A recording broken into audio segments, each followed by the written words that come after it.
All right, now we did not discuss in class section 6.7 and 6.8, so I'm going to be very thorough in explaining it here for you.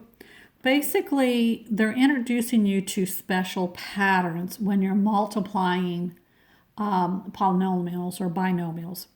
And so one thing that it's helpful, when you recognize a special pattern, you can immediately probably write the answer down. And so I'm going to show you two patterns that they're introducing to you. The first pattern is what they call squaring a binomial.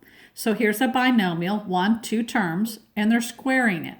Now remember that this squared actually means x plus y times x plus y. That's what that means, right? And you know how to multiply a binomial times a binomial because you've just been doing that in the last few sections. But what we want you to realize here is that these two binomials are exactly the same coefficients, the same letters, and the same operation sign. When you have that, you're going to see a pattern. Now, I'm going to work it out longhand first, and then I'm going to talk to you about the pattern. So remember, we were taught that you take the first term times this whole thing right here. So I'm going to take that first term times the second binomial, the second term y times this binomial, and then we're going to distribute. X times x is x squared. X times y is xy. And then here, y times x, that gives you yx. Some of you might write yx, but remember it's better to put in alphabetical order. And then y times y is y squared. And then after you do that, remember you always see if you have like terms. Well, these two right here are like terms. So x plus y will give me 2xy. I'll bring down my remaining terms. And there's your answer. Your answer is x squared plus 2xy plus y squared. So now, but let's look at this. Instead of having to do all this right here, if you recognize that this is a squaring binomial, it is a same thing being multiplied. Notice a pattern here. If I took this term and squared it, so x times x, notice that that's that first term. If I took this term and square it, y times y, notice that's the last term, right?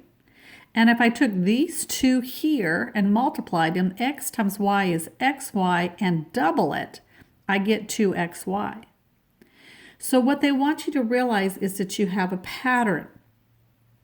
Let me give you another example of what we're talking about here using this pattern. I'm going to just slide this up a little bit so you can see it.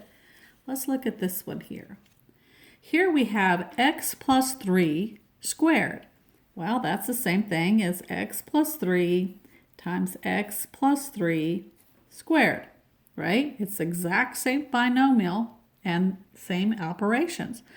So instead of having to do all this, you just need to realize that if you take the first term and square it, so that would be x squared, take the second term and square it, 3 times 3 is 9, that's your last term, and then you're going to get, if you take these two together, 3 times x, or you can take 3 times x, but 3 times x is 3x, right?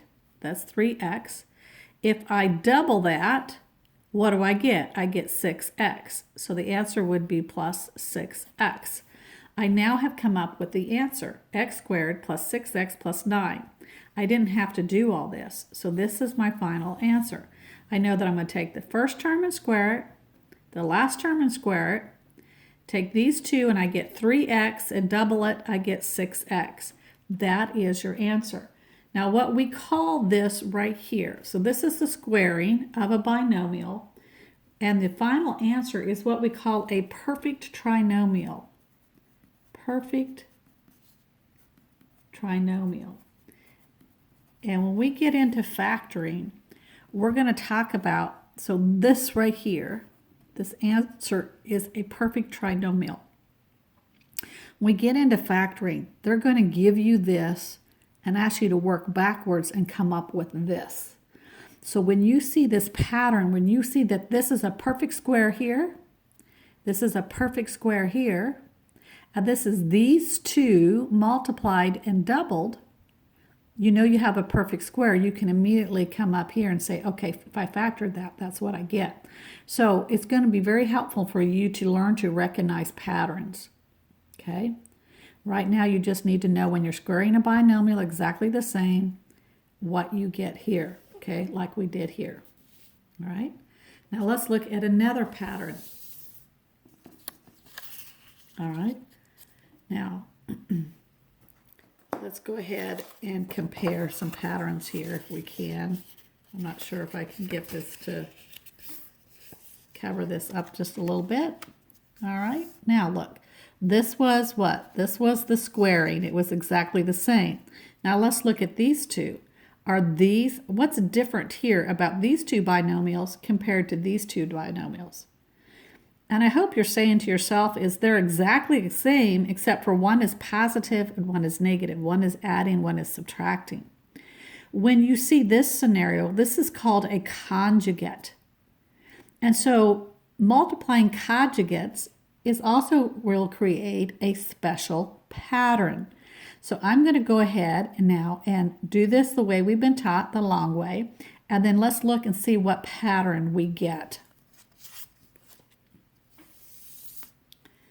So again, we're going to take x times the second binomial. We're going to take plus y, this times the second binomial, and then x times x is x squared. X times a negative y is a negative xy. And then here, a positive y times x is a positive xy.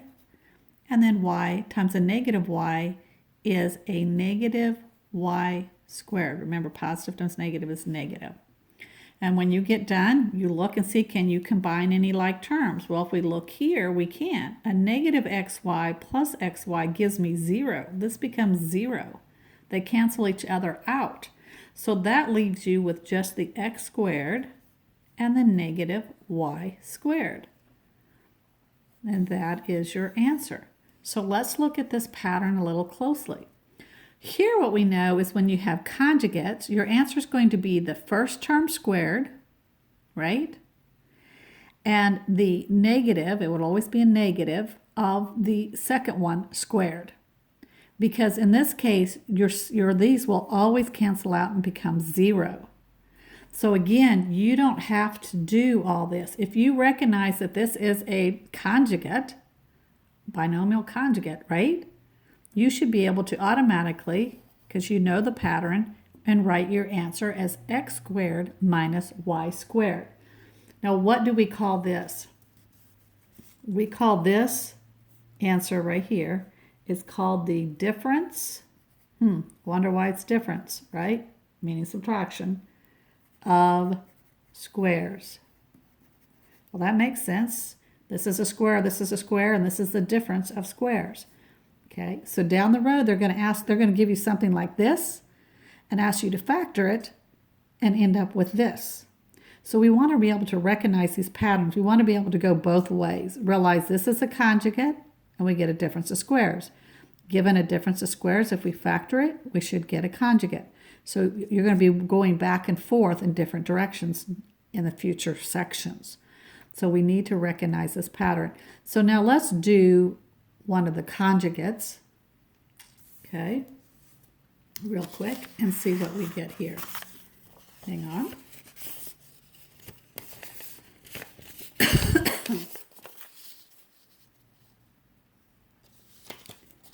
So here is a conjugate, right? They're exactly the same except we have a positive and a negative.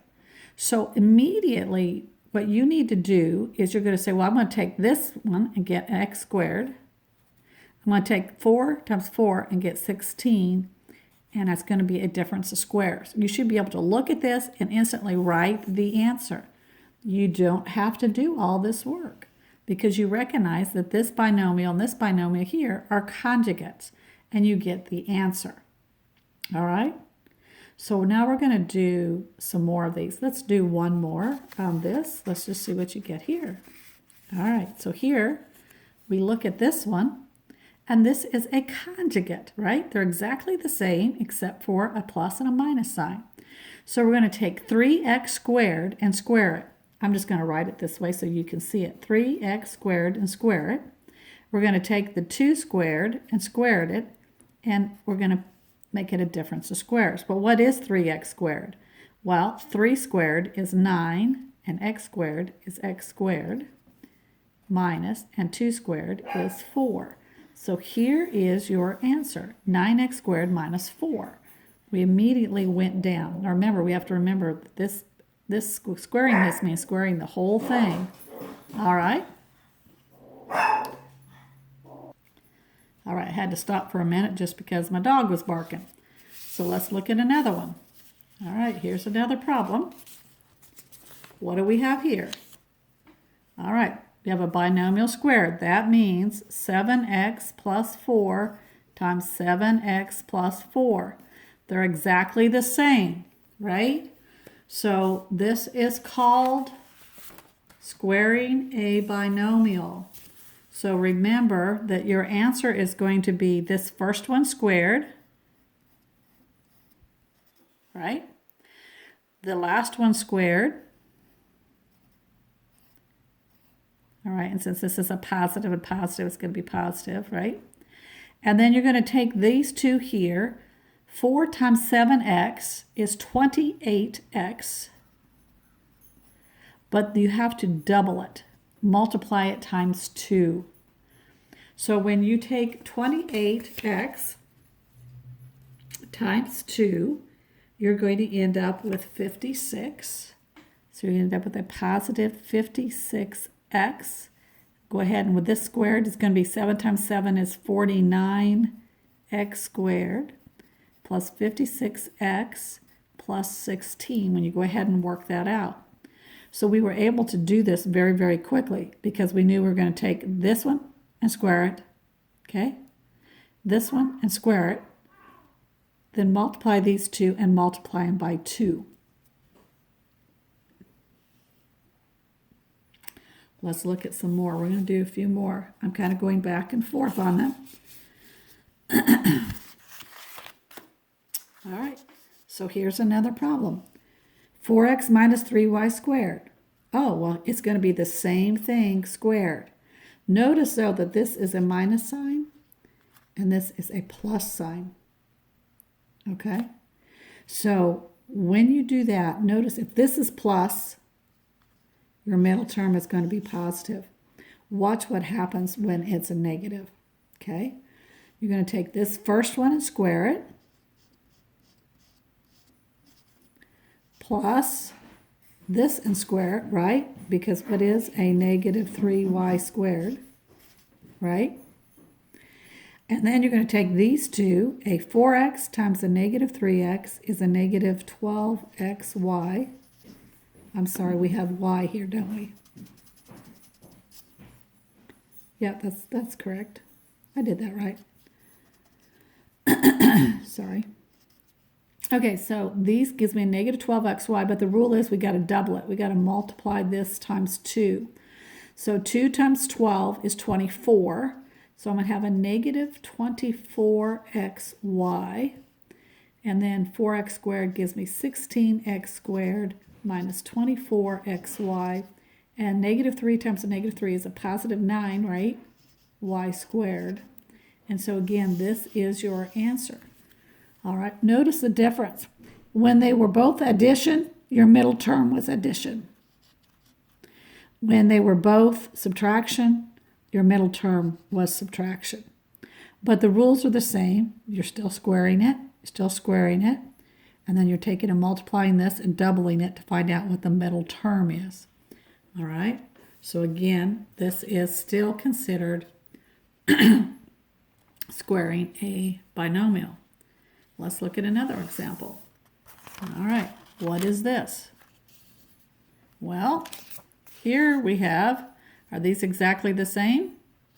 No, we have opposite operations, right? But everything else is the same. So this is going to give me a difference of squares. I should recognize that right away. I'm going to take the first term and square it. It's giving me a difference of squares. And the second term and square it. So that's going to give me 16x squared minus 4y squared. I've come up with my answer that fast because I recognize that this was a multiplying of conjugates. This was a conjugate. Let's do another one. All right, remember this means 2a minus b times 2a minus b. All right, they're exactly the same. So you should know you're going to take the first one, 2a, and square it. You're going to take the second one, right, and square it. And then you're going to take this middle term, or you could take these two, and you're going to negative b times 2a gives me a negative 2ab. But remember, I got to double it, so I'm going to double it. So that would give me a negative 4ab. 2a squared gives me 4a squared minus 4ab. And a negative b squared gives me a positive b squared. So again, there is your answer. You can come up with your answer very, very quickly if you recognize those patterns. I do want to do one more for you. Let's find my paper here. Now this is some things that you might find in section 6.8, but I had you do 6.8 earlier, so I wanted us to go ahead and do this. What if we had something like this cubed? Well, think about what is that? Well, that means x minus 1 times x minus 1 times x minus 1, right? Well, let's deal with the first two only. So I'm going to cover this third one up, and I look at it and I go, oh, wait a minute. This is exactly the same. This is squaring a binomial. So I know my answer here is going to be this one squared, right? Negative 1 squared, which gives me a positive 1, right? And then the middle term is going to give me a negative x, but I got to double it. So it's going to be a negative 2x. So now I've come up with the answer right here. These two multiplied together gives me that. Well, what about the third one?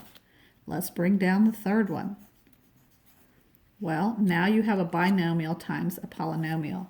And now here you're going to have to do what you learned in section 6.8, where you're going to take this first term times the binomial, the second term times the binomial, and the third term times the binomial. Go ahead and multiply that out. X squared times x is x to the third. X squared times negative 1 is negative x squared. Negative 2x times x is negative 2x squared. Negative 2x times a negative 1 is a positive 2x. 1 times x is x, and 1 times a negative 1 is a negative 1.